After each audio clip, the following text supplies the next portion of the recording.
Assalamualaikum warahmatullahi wabarakatuh. Halo teman-teman, kembali lagi bersama saya Ahmad Taufik Ilham Rahmawan dengan NIM 202417002550005. Kali ini saya akan membahas kasus yang sebenarnya cukup sering terjadi di daerah pedesaan, tapi jarang dilihat dari sisi hukumnya secara mendalam, yaitu kasus pernikahan yang dilangsungkan karena kehamilan di luar nikah. Nah, kasus ini terjadi di Desa Centong, Kecamatan Gondang, Kabupaten Mojokerto, dan melibatkan seorang siswi SMA yang usianya bahkan belum memenuhi syarat untuk nikah.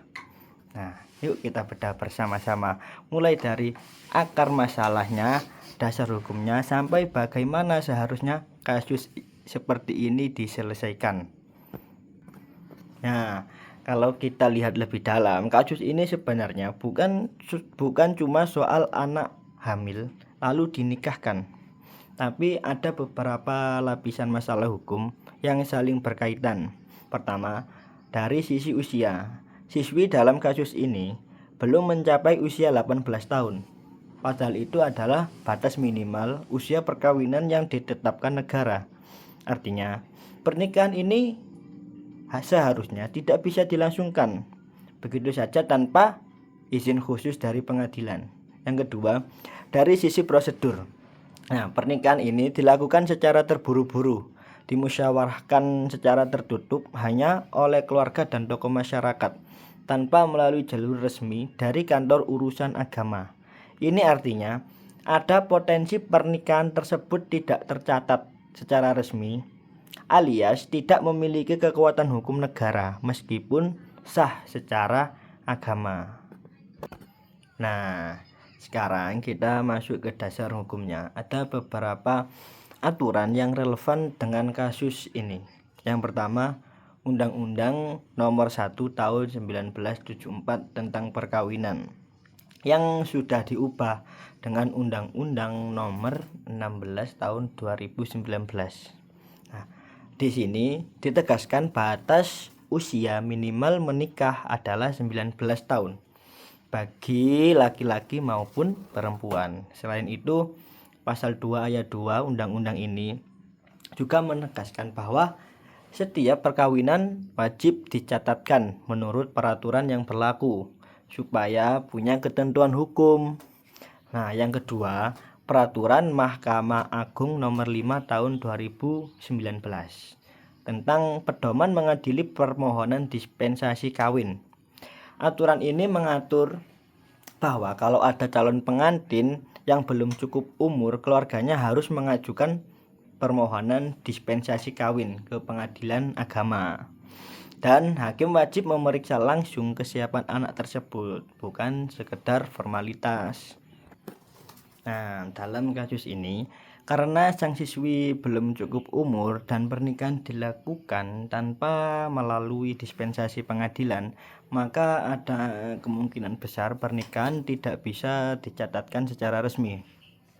Ini yang menurut saya jadi persoalan utama. Masyarakat di desa seringkali menganggap yang penting sah secara agama. Padahal kalau tidak tercatat negara, anaknya nanti akan menanggung akibatnya. Misalnya susah mengurus akta kelahiran yang mencantumkan nama ayah, atau kesulitan mengurus hak waris di kemudian hari.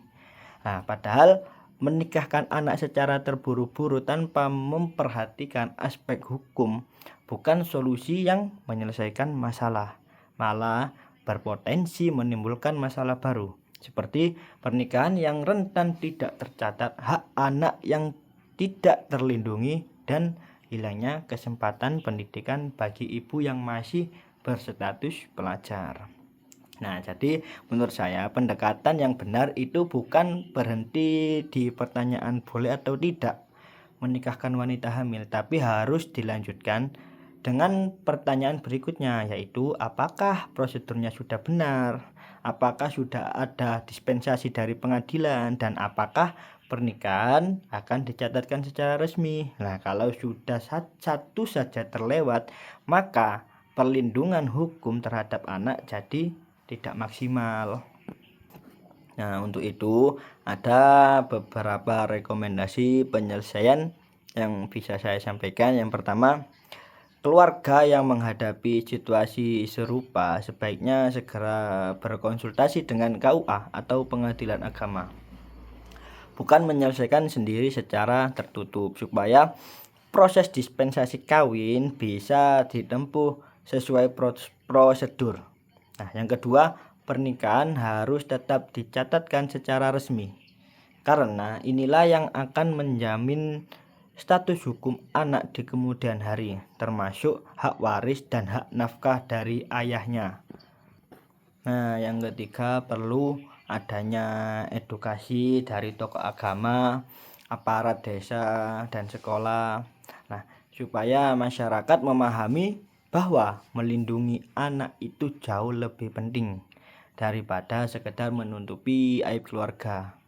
Yang keempat, pentingnya juga memberi ruang bagi sang ibu untuk tetap melanjutkan pendidikannya, karena hak atas pendidikan itu dijamin konstitusi dan tidak boleh hilang begitu saja karena status pernikahan. Jadi intinya, hukum sebenarnya sudah menyediakan jalan keluar yang adil untuk situasi seperti ini, asalkan dijalankan sesuai prosedur yang benar.